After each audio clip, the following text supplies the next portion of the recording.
My name is Clara Voss, and I am 34 years old. 3 weeks ago, I sat at my parents' dining room table and listened to my mother ask me to prove, with a cotton swab and a lab kit, that my 8-year-old son deserved to inherit anything at all. She used the word deserved, not was entitled to, not qualified for, deserved, like love was something you earned back after an audit. I didn't raise my voice. I didn't cry. I set my coffee cup down on the coaster. My mother keeps specifically so nothing touches her mahogany table, and I said, "Fine." Milo gets tested, and so does Trevor. My mother's face went the color of the tablecloth, not pink flustered, white. The kind of white that means a person's body already knows something their mouth hasn't caught up to yet. My father didn't blink. He just reached for the folder sitting between us, the one with the trust documents inside, the one he'd been so proud to slide across the table like a winning hand, and he said, "Fine, let's do it properly, then." He thought he'd already won. He had no idea what properly was about to cost him. Welcome back to Calm Karma Stories, where ordinary people face impossible family moments and walk out with their dignity intact. If you've ever been the one who has to prove you belong in your own family, this story is for you. Drop a comment and be sure to subscribe. But let me back up. Because none of this makes sense without the summer, I turned 26. The summer I learned exactly what my family meant when they said the words, "blood matters." I should tell you what I do for a living, because it matters later, and because it's the only reason I survived what my parents tried to do to my son. I'm a forensic accountant. I spend my days finding the places where numbers don't match the story someone is telling about them. Insurance fraud, embezzlement, disputed estates. I get handed a stack of bank statements and I find the 11 minutes where somebody moved money they weren't supposed to touch.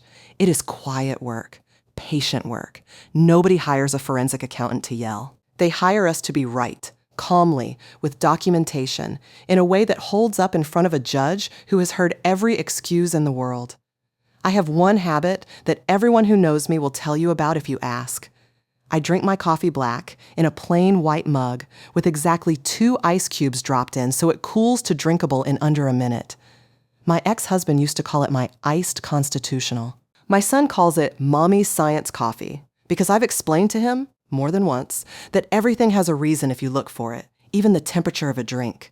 2 ice cubes, every time. It's the kind of thing you'd only notice about a person if you actually paid attention to them. My family has never been especially good at that part. I was the fixer. Every family has one, and if you're watching this, there's a decent chance it's you. I was the one who did my grandfather's taxes for 11 years without being asked twice. I was the one who found the double billing on my mother's medical claims and fought the hospital until they refunded $4,000.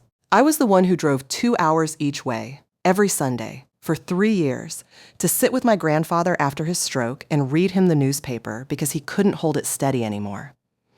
My brother Trevor was the golden one, not because he was cruel, and not because he ever did anything spectacular. He was golden because he arrived first, because he shared our father's face, because he laughed the way my father laughed, and because nobody in my family has ever needed a reason beyond that. My parents, Roger and Diane, have a phrase. They've used it my whole life, in every argument, every request, every guilt-soaked Sunday dinner. Family takes care of family. It sounds warm until you notice it only ever gets said to the person being asked to give something up. Nobody says, "family takes care of family" while handing you a check. They say it while asking for one. I heard it the first time I remember mattering, when I was 19, and my mother asked me to loan Trevor $1,100 for a security deposit, money I'd saved from 2 summers of waitressing, and I said no because I needed it for textbooks. Family takes care of family, Clara. I gave him the money. He never paid it back. And it was never mentioned again, because apparently once you take care of family, the ledger closes itself.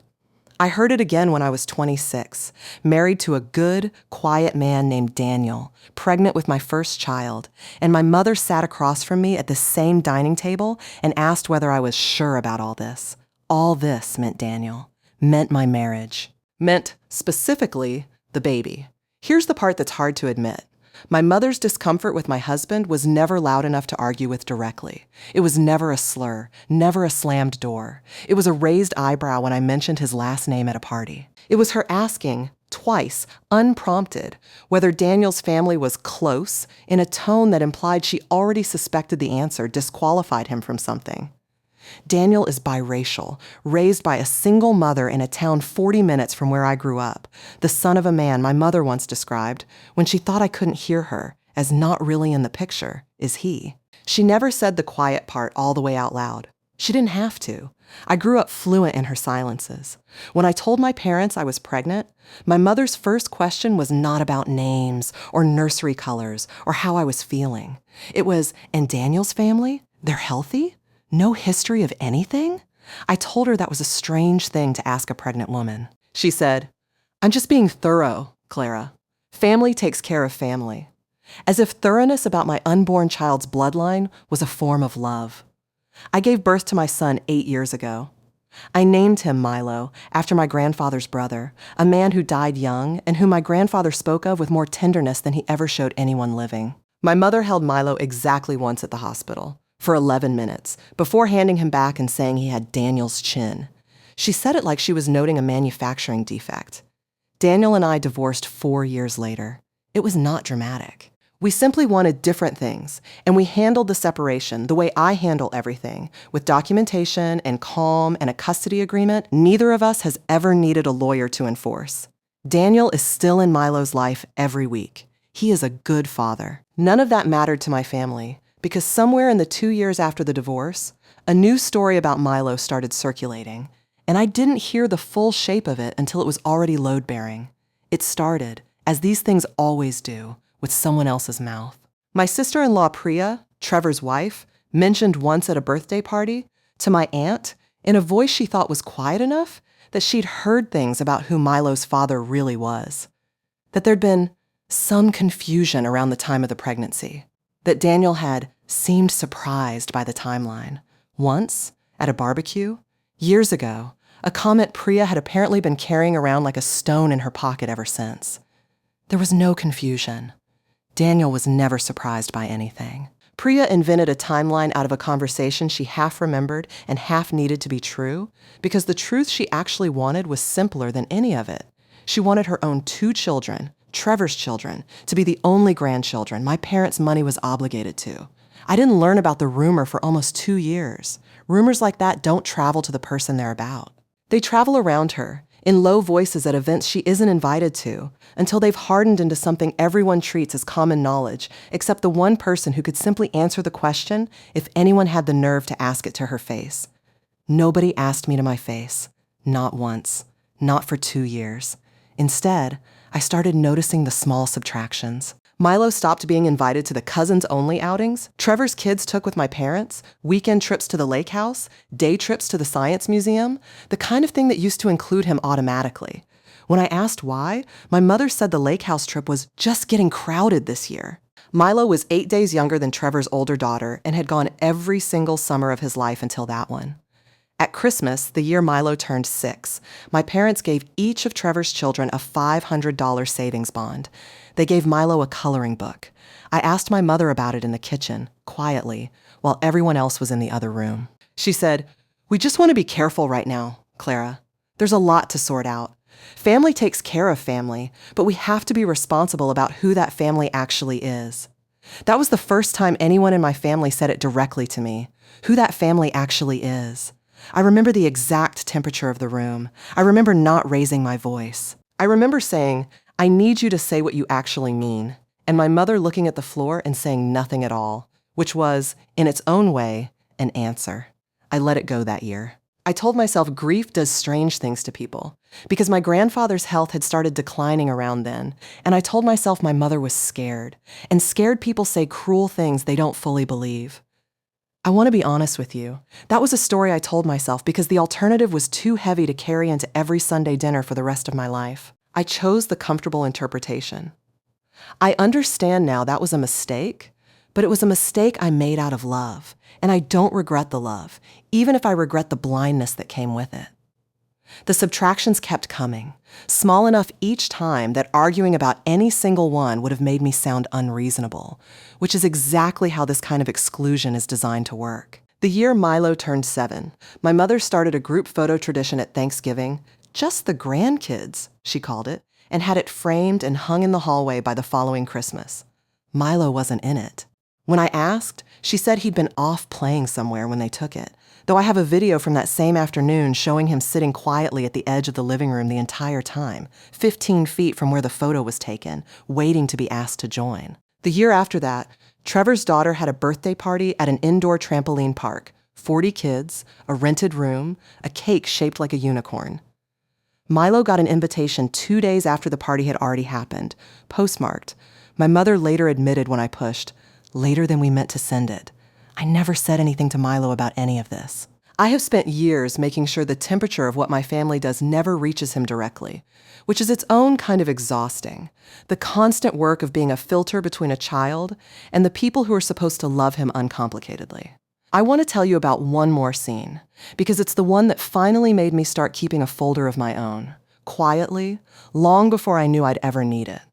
It was a Sunday afternoon, maybe 5 months before Walter's stroke. My mother was going through old photo albums at the kitchen table, and Milo, 6 years old then, climbed up next to her and pointed at a photo of my father as a young man and said, "I have his nose! Huh, Grandma?" It was true. He does.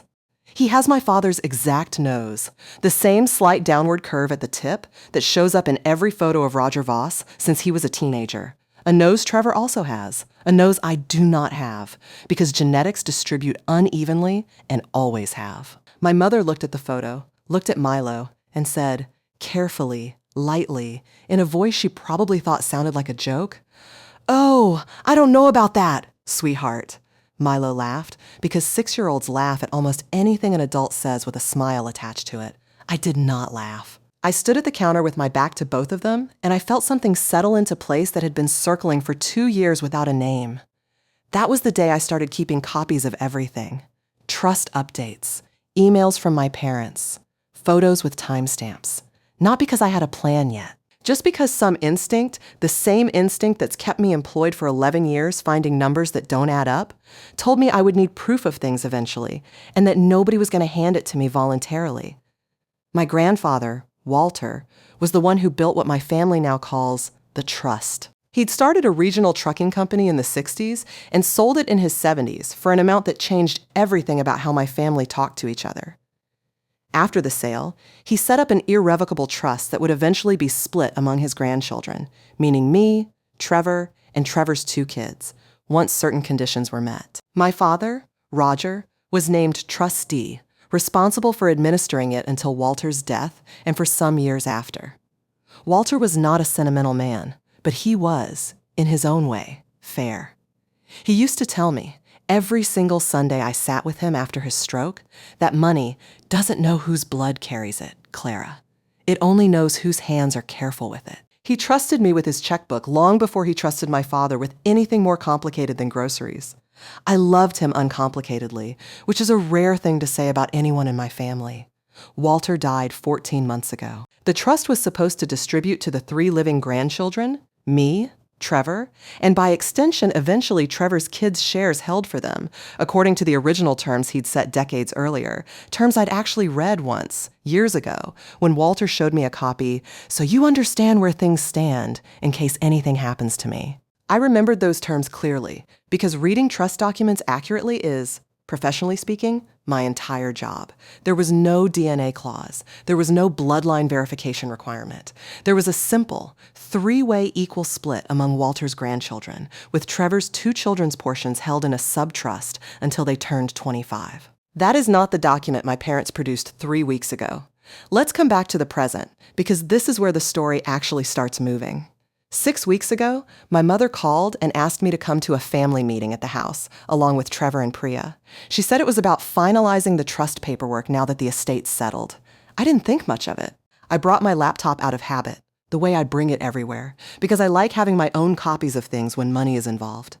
That habit is the only reason any of what follows was possible.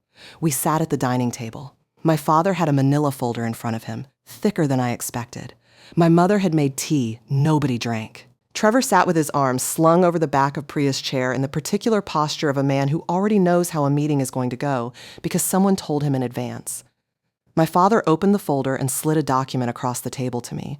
It was titled First Amendment to the Walter R. Voss Family Trust, dated 11 months before Walter's death. It contained a new clause, Section 4.3, which stated that any beneficiary's descendant seeking distribution from the trust would be required to provide verified biological confirmation of lineage before funds could be released on their behalf. In plain terms, any grandchild of Walter's whose parentage had been called into question by a beneficiary in good faith would need a DNA test before receiving assent. My father said, without any preamble, that given the questions that have come up about Milo's paternity over the years, they felt it was only fair and responsible to require the test before Milo's share, held on his behalf as a great-grandchild, could be released when he came of distribution age. He said this in the tone of a man reading a weather report. He said questions that have come up, as though those questions had arrived from the sky and not from his own daughter-in-law's mouth at a birthday party 4 years earlier. I want you to notice something with me. My father did not ask whether the questions were true. He didn't ask me a single question about Daniel, about the pregnancy, about anything. He simply treated the rumor as sufficiently real to justify a legal instrument. That's the thing about my family that took me the longest to understand. They were never actually interested in the truth. They were interested in a document that let them act on the version of the truth that was cheapest for them. I looked at the amendment for a long moment. I am good at staying still when something is happening to me. It is, I think, the single most useful skill my career ever gave me, because stillness reads as calm, and calm is the only posture that lets you actually see what's in front of you instead of reacting to it. Here's what I noticed, sitting at that table, before I said a single word out loud. Section 4.3 applied only to descendants of beneficiaries whose parentage has been called into question by a beneficiary in good faith. It did not apply universally to all grandchildren. It applied selectively to whichever child a family member decided to doubt. That is not how legitimate trust language works. Real bloodline clauses, when trusts have them, which is rare and usually only in very old money situations with specific historical reasons, apply equally to everyone, tested at the same time, under the same standard. This clause had a trigger built into it that only one person in the family could pull. And that person was sitting across the table from me, holding the folder like a man who'd rehearsed this. I said, "Milo will take the test." My mother's shoulders dropped with relief, just slightly, just enough that I caught it. Then I said, "And so will Trevor." That's when my mother's face went white. I want to be precise about what I said and why, because it wasn't a threat and it wasn't spite. I said it because Section 4.3, as written, said any beneficiary's descendant. Trevor's 2 children are also Walter's great-grandchildren, whose parentage, technically, under the letter of that clause, could be called into question by a beneficiary in good faith, by literally anyone at that table, including me. If the standard was going to apply to my son, it had to apply, on paper, to every grandchild equally, or the clause wasn't a bloodline standard at all. It was a weapon built to point in one direction. I also said it because I am not, and have never been, a stupid woman. And I have sat in enough rooms with people hiding something to recognize the particular silence that follows an accusation landing somewhere it wasn't supposed to land. My mother said, too fast. "That's not necessary, Clara. Nobody's questioned Trevor's," and then stopped herself, because she heard what she was about to say before she said it. Nobody's questioned Trevor's parentage, which meant somebody, at some point, could have, which meant there was something to question. My father, to his credit or his arrogance, depending on how you want to read it, did not stop the conversation. He said, "Fine, let's do it properly, then. Trevor, no issue, right?" Trevor, who had clearly not been briefed on any version of this conversation that involved his own DNA being tested, said, "Wait, what?" in a voice that was significantly less golden than usual. My mother stood up from the table so fast her chair scraped the hardwood, and she said she needed to check on something in the kitchen, and she did not come back for 11 minutes. I know it was 11 minutes because I looked at my phone. Old professional habit. Time everything. While she was gone, My father kept talking, because my father has never in his life sat comfortably in silence. He said the clause was standard in trusts like this one, which is not true. And I know it's not true because I have read 40 or 50 trusts in my career, and exactly one of them had a lineage clause, and it belonged to a family with a genuinely documented historical fraud in their line, disclosed openly to every beneficiary, applied to everyone equally, drafted with 2 independent attorneys present. He said Walter had wanted to protect the family's legacy. He said it 3 or 4 times. Legacy, legacy, legacy, the way people repeat a word when they're trying to convince themselves as much as anyone else. I asked to see the original signature page. He hesitated, just slightly, just long enough for someone whose entire job is noticing hesitation to notice it. He said the original was with the attorney, and he'd only brought a copy. I said that was fine. I'd get a copy from the attorney directly, since I was still listed as a co-beneficiary and had every legal right to request the full trust file. My father said, "There's no need to make this complicated, Clara." I said I wasn't making it complicated. I said I was making it accurate, which is different, and which is, professionally, the only thing I know how to make anything. Stay with me here, because what I found over the next 10 days is the part of this story that changes everything, and I promise you, it's worth sticking around for. If you haven't yet, subscribe now, because the next part is the part where the folder my father was so proud of stops protecting him and starts working against him. I want to explain something about how trust amendments actually work, because it matters for what comes next. A trust amendment, especially to an irrevocable trust like Walter's, generally requires the settlor, meaning Walter himself, while he was alive, to sign it with full mental capacity, in front of a notary, often with witnesses, and typically with his attorney present to confirm he understood what he was changing. It is not something you can add casually. It is not something a trustee, even a trustee who happens to be your father, can simply insert on his own authority. If Walter didn't validly execute that amendment, Section 4.3 is not law. It's paper. Expensive, threatening, humiliating paper, but paper with no teeth. I called Walter's estate attorney, a careful, silver-haired man named Mr. Ferris, who had drafted the original trust 22 years ago and who had always treated me, correctly, as someone entitled to see the documents governing my own inheritance. I asked for the complete file, every amendment, every signature page, every date. He said he'd need a day to pull it together, since some of it was archived off-site. While I waited, I did what I do professionally every single day.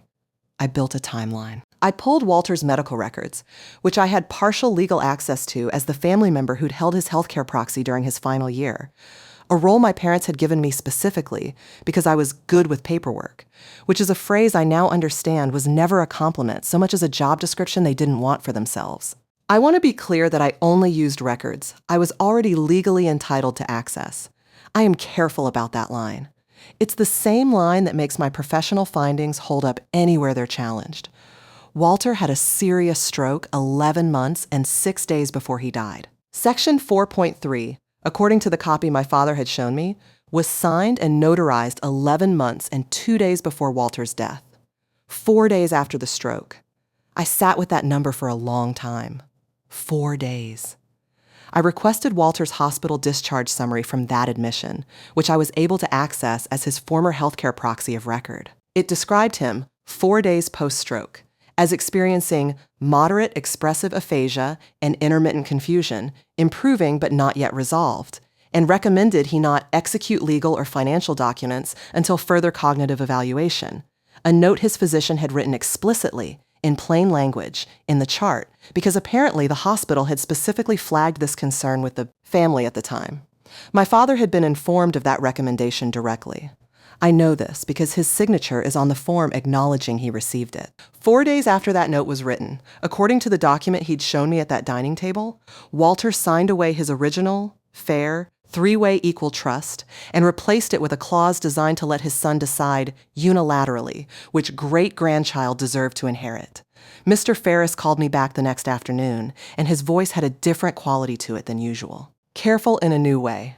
He said the amendment I was asking about was not in his file. He had drafted every legitimate amendment to Walter's trust over 2 decades, and Section 4.3 was not one of them. He had never seen that document before. He asked me to send him a copy of what my father had shown me, and I did, that same hour. 2 days after that, Mr. Ferris called again. He told me, carefully, in the tone attorneys use when they are choosing every word for a reason, that the notary stamp on the amendment belonged to a notary public whose commission had, in fact, lapsed 4 months before the date on the document. The notarization was invalid on its face. He also told me, more carefully still, that he had reached out to the notary's office, and the notary in question had no record of ever notarizing a document for a Walter Voss at any date. I asked him directly whether that meant the signature could be forged. He said he couldn't make that determination himself, but that it was a question for a document examiner, and that if I wanted, he could refer me to one who did work for the firm on contested estate matters. I said yes. I would have said yes, even if it cost me money out of my own pocket, and it did. $420 for a rush comparison against verified exemplars of Walter's signature from his hospital consent forms and his voter registration card, both dated within months of the amendment.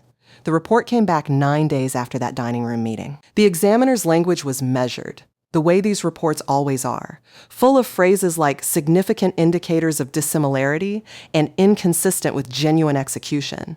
But the conclusion was not measured at all, once you translated it out of the careful professional hedging. The signature on Section 4.3 did not match Walter's verified signature with a confidence level the examiner was comfortable calling anything but likely not genuine. Here's the part that took me the longest to sit with, and I want to say it plainly, because I think plainness is the only honest way to say it. Someone forged my grandfather's signature 4 days after his stroke, while he was legally and medically noted as unfit to sign anything, in order to create a clause that existed for exactly one purpose: to give my father unilateral, discretionary power to decide, whenever he wanted, that my son didn't count as real family unless I agreed to humiliate him first. I don't know for certain, to this day, whether my mother knew before that dining room meeting, or whether she only understood the shape of it once I said Trevor's name out loud. I have my suspicions, and I'll tell you what they're based on, but I want to be careful here the way the document examiner was careful, and only say what I actually know. What I know is this: my mother's reaction, the 11 minutes in the kitchen, the color drained from her face at the exact moment I mentioned testing Trevor. None of that reads to me like the reaction of someone hearing new information. It reads like the reaction of someone who has been quietly afraid of this exact moment for 11 months. I didn't confront anyone yet. This is important, and it's the part of my job that translates directly into how I live my life. You do not show your hand before you have every card. I kept working. I pulled bank records for the trust's administrative account, which as a beneficiary I had a legal right to request an accounting of, something Mr. Ferris helped me formally petition for once he understood what we were looking at. It took another 2.5 weeks to get the full accounting released, during which my parents called me 4 times asking, with increasing tightness in their voices, whether I'd scheduled Milo's test yet. I told them I was still reviewing paperwork. That was true. It just wasn't the paperwork they thought I meant. The accounting told a very specific story, and I want to walk you through it the way I'd walk a judge through it, because the numbers are the whole point. In the 11 months between the forged amendment's date and Walter's actual death, my father, as trustee, authorized 3 administrative disbursements from the trust totaling $214,000, categorized vaguely as trust management and beneficiary preparation expenses. 2 of those disbursements, totaling $178,000, moved into a business account belonging to a company called Voss Family Holdings, LLC, formed 9 months before Walter's stroke. Voss Family Holdings, LLC had exactly 1 listed member, not my father, Trevor. Trevor had used $130,000 of that money as a down payment on a lake property, the same lake property Milo used to be invited to every summer before he suddenly wasn't. The remaining money had gone into renovations and a boat. None of that money had been disclosed to me, or distributed to me, or mentioned to me, in a trust that was supposed to split equally 3 ways among Walter's grandchildren, with Trevor's children's shares held separately until they turned 25. My father had used his position as trustee to move nearly $200,000 toward Trevor before Walter had even died, under the cover of administrative expenses, and had built a legal shield, a forged document weaponizing a false paternity rumor to make sure I never noticed or never had standing to object. because if Milo's share could be indefinitely delayed, pending a DNA test, he assumed I'd either refuse out of pride or fail. There'd be no urgency for me to audit anything at all. I sat with that for a long time, too. Not with anger, exactly. Anger is loud, and loud has never been useful to me. What I felt was closer to clarity. The kind of clarity you get when a column of numbers that never quite added up suddenly, completely, adds up, and you understand you were never looking at a confused old man's estate planning. You were looking at a plan. A calm, ordinary, patient plan, executed by people who assumed the daughter who does everyone's taxes would be too polite or too tired or too hopeful to ever actually check. There was a deadline sitting underneath all of it, and I want to be honest that it changed how carefully and how fast I had to move. The trust's original terms, the valid ones, required all disbursement disputes to be formally raised with the court within 18 months of the settlor's death, or the last executed version of the trust would be treated as final and unchallengeable, regardless of what surfaced afterward. Walter had been gone for 14 months by the time I found the discharge summary. I had 4 months, not to finish everything, but to get a formal challenge filed with the probate court before that window closed permanently. I made myself a calendar. I have never in my life been so grateful for a spreadsheet. I kept building the file anyway, because a 4-month deadline is still enough time to be thorough, and thorough is the only thing that has ever protected me. I requested copies of every notarization my father's own signature appeared on, going back 3 years, from 3 separate title companies and the county recorder's office, to see whether the same lapsed notary stamp showed up anywhere else. It didn't, which told me something too. Whoever had produced Section 4.3 hadn't needed a career criminal. They'd needed exactly 1 notary stamp, used exactly 1 time, by someone who either didn't know their commission had expired or didn't care. I pulled the LLC formation paperwork for Voss Family Holdings from the Secretary of State's public filing portal, which took 11 minutes and cost $25, and which is the kind of research anyone can do, not just a forensic accountant, if they simply think to ask the question. The formation date was 9 months before Walter's stroke, filed by a registered agent service, with Trevor listed as the sole managing member. I cross-referenced that date against Trevor's calendar, which I did not have direct access to, but which Priya had, months earlier, at that same birthday party where the rumor about Milo started, mentioned publicly and cheerfully to my aunt that Trevor had been meeting with Dad's lawyer about some planning stuff, a detail nobody thought was significant at the time, including me, until it became the last piece that made the whole shape of the thing visible at once. 4 documents. A discharge summary noting incapacity. A signature report showing likely forgery. A notary stamp that had already expired. An LLC formed 9 months before the stroke that happened to be the exact vehicle that received $178,000 11 months later. Individually, any one of those is an inconvenient coincidence. Together, laid end to end on a timeline, they are not a coincidence at all.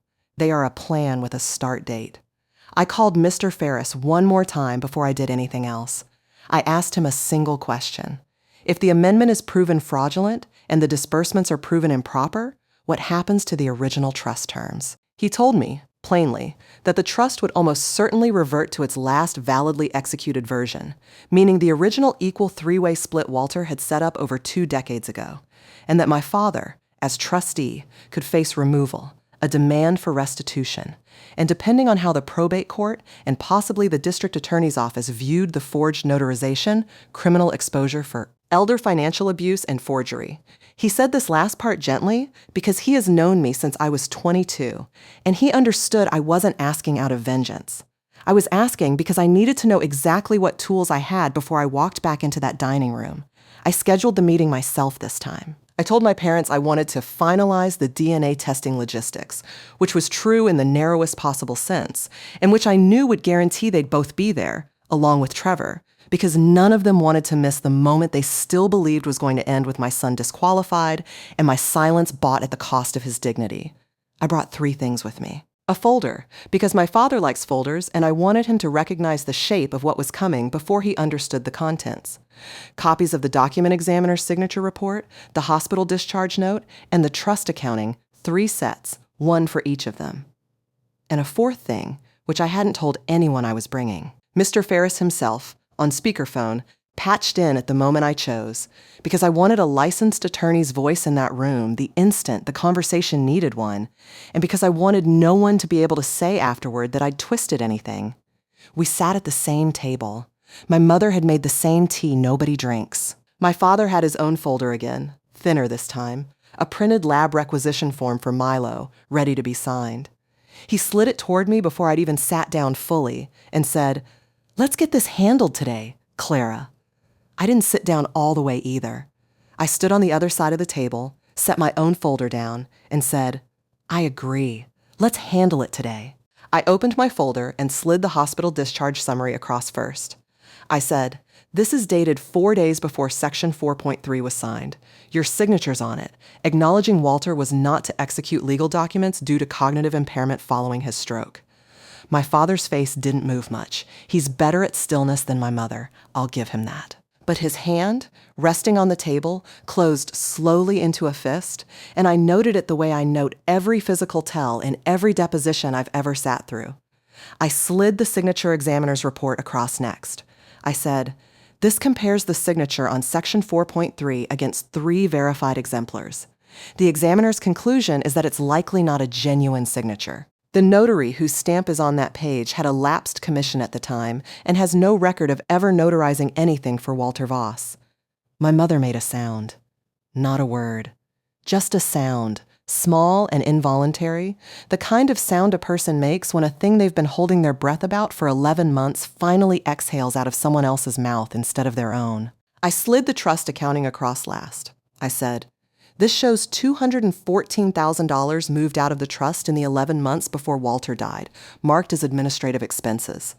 $178,000 of it went to Voss Family Holdings, which Trevor formed 9 months before the stroke. $130,000 of that became the down payment on the lake house."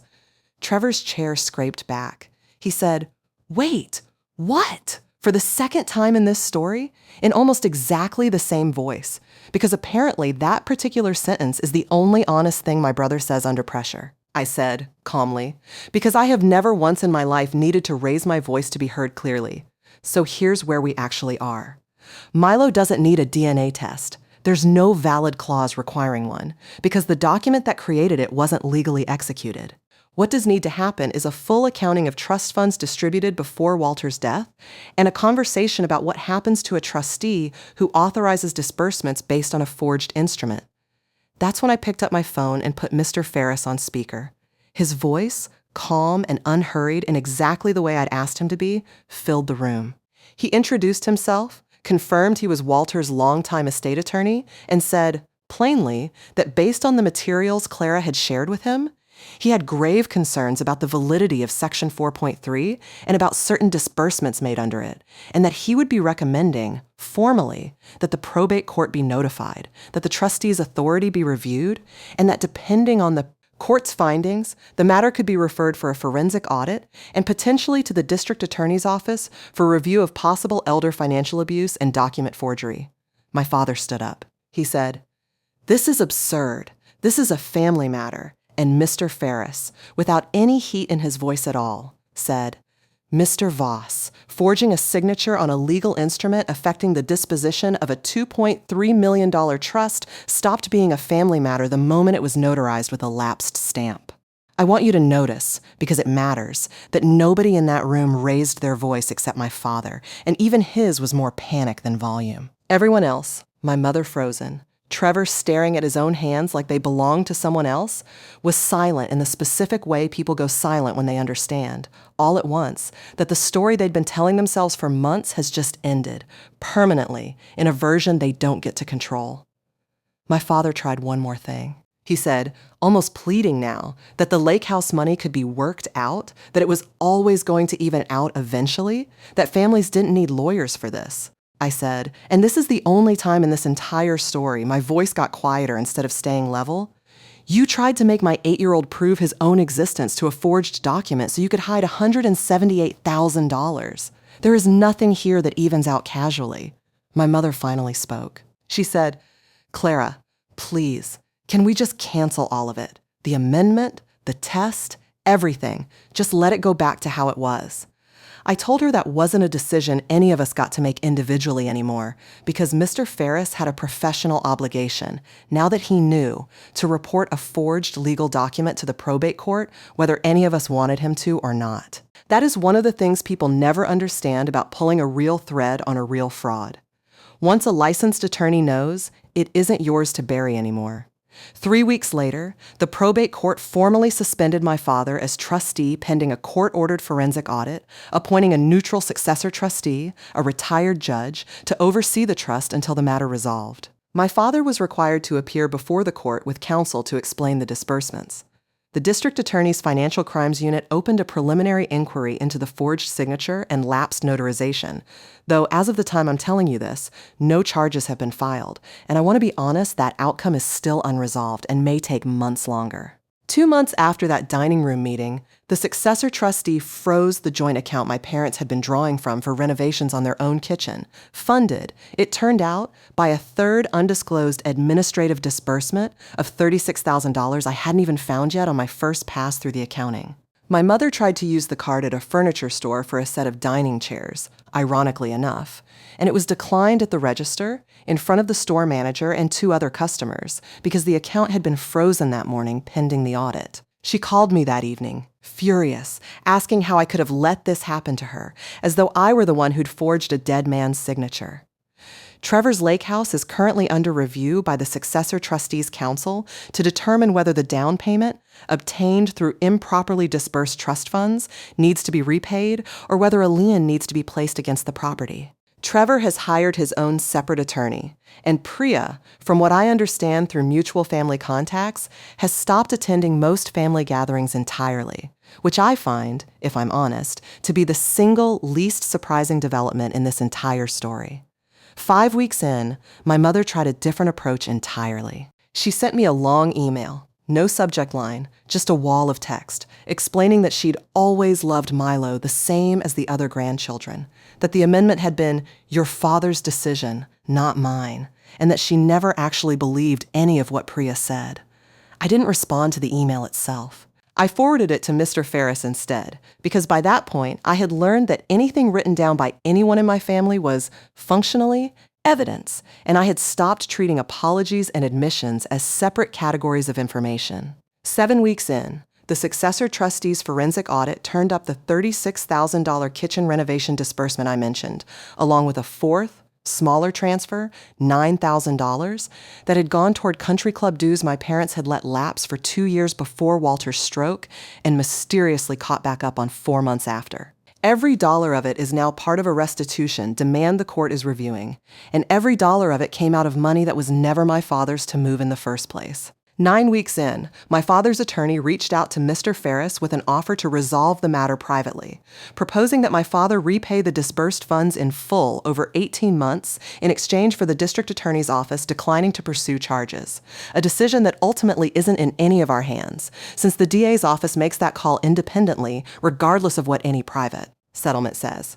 I told Mr. Ferris I had no objection to full restitution being paid because getting Milo's money back into the trust correctly was always the actual goal, but that I wasn't going to pretend a forged signature on a dead man's document was a private family matter just because a check eventually cleared. 11 weeks in, Milo's portion was finally released into his custodial account, exactly as I mentioned.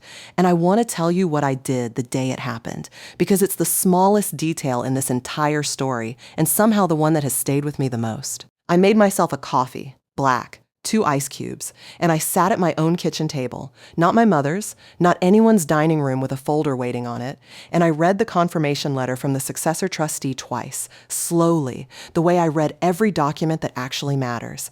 And then I called Daniel, because he deserved to know his son's name had never needed defending in the first place. Milo received his portion of the original, valid, 3-way equal trust distribution 11 weeks after that meeting, once the successor trustee confirmed the reverted terms. It is being held in a custodial account until he's an adult, exactly as Walter always intended, with no lab requisition form anywhere near it, because it turns out my son never needed to prove anything to anyone in the first place. I want to tell you about the moral of this story now, but I want to tell you honestly, which means I have to tell you it isn't clean. My father is still my father. My mother is still my mother. I have not cut them off entirely, and I want to be clear that this isn't a story where the ending is a slammed door and a new phone number.